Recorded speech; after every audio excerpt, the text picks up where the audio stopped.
Ika-29 ng Hunyo. Ako si Lorlyn Garcia Velarde, hatid sa inyo ang pinakamaiinit na balita sa bansa dito sa News Force. Sa ulo ng mga balita, PNP-CIDG inirekomenda na kasuhan ang mga coach ng Ateneo Men's Basketball Team.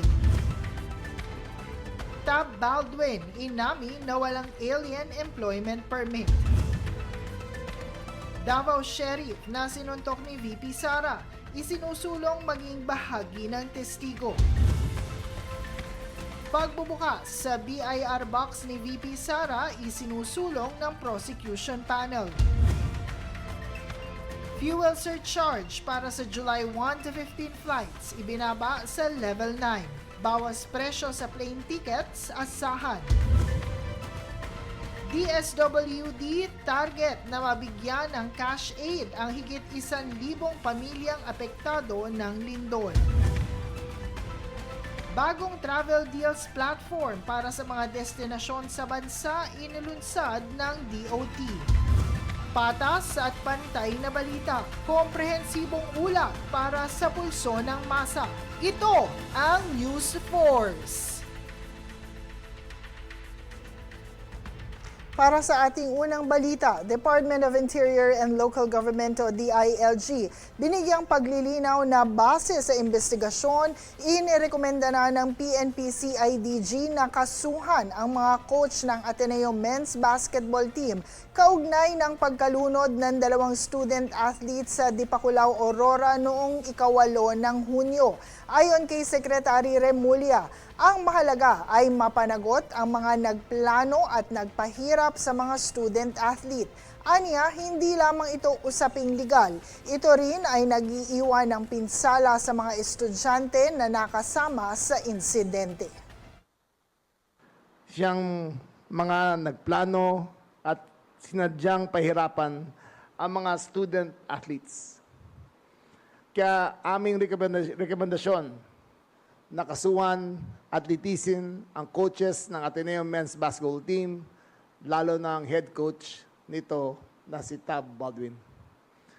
Mahalaga rin na mas masusi ang pag-imbestigahan ng DOJ ang maiisalang-alang ang posibleng responsibilidad ng pamunuan ng Ateneo de Manila University sa ilalim ng anti-hazing law. Sa ilalim ng batas, may tungkulin silang tumayo in loco parentis bilang magulang o sa ngalan ng mga magulang ng mga estudyante.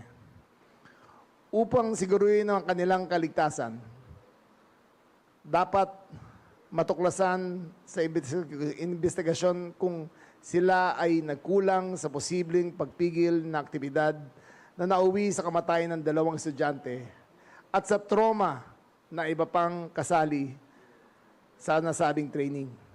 Ang mga batang ito ay miyembro ng Ateneo at pangalan nito ang kanilang daladala.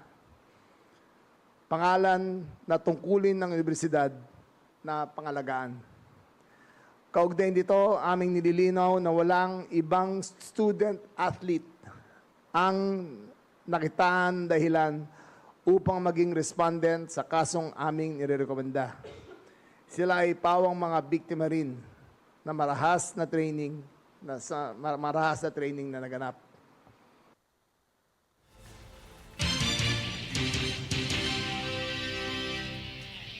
Kaugnay nito, inamin ni dating Ateneo Men's Basketball Coach Thomas Anthony Tab Baldwin na wala siyang Alien Employment Permit o AEP.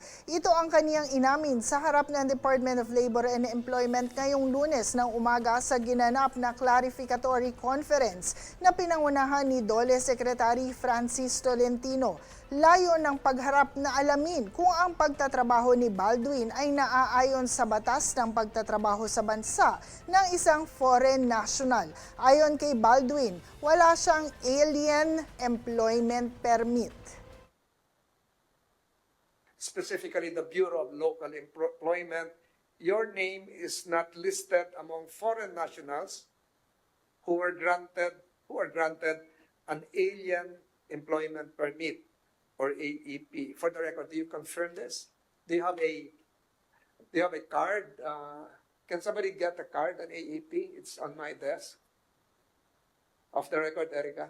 Do you have an alien employment card? Your Honor, currently Answer is no.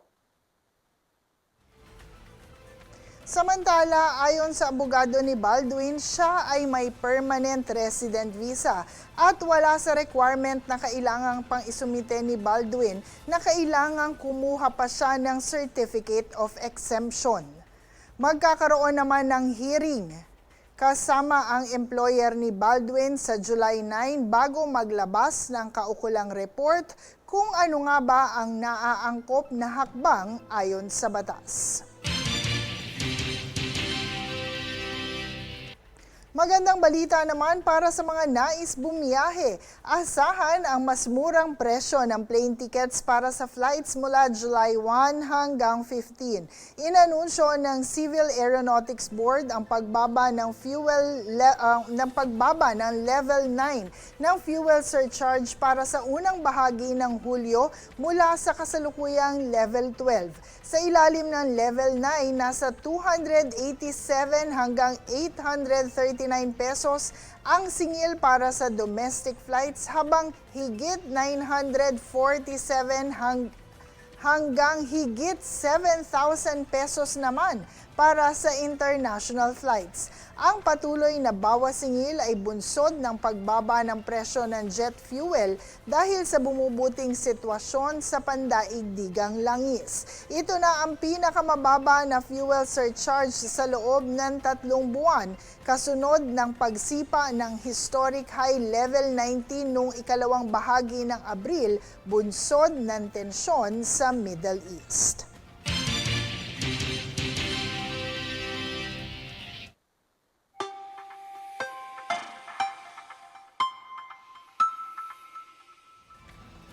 Para sa ating ulat panahon, kasalukuyang nakakaapekto ang parehong low pressure area at southwest monsoon o habagat na nagdudulot ng pag-ulan sa malaking bahagi ng bansa. Unti-unti nang lumalapit ang LPA sa bansa na may mataas na tsansang maging bagyo sa mga susunod na oras. Huli itong namataan higit 300 kilometro sa silangan ng Guian, Eastern Samar at inaasahang dadaan sa Southern Luzon at Visayas area sa Martes. Bunsod ng LPA, mararanasan ang malalakas na pag-ulan sa silangang bahagi ng bansa. Samantala, humihina at lumalayo na sa kalupaan ang habagat at tanging kanlurang bahagi ng Southern Luzon na lamang ang naaapektuhan nito na makakaranas ng maulap na kalangitan at kalat-kalat na pag-ulan.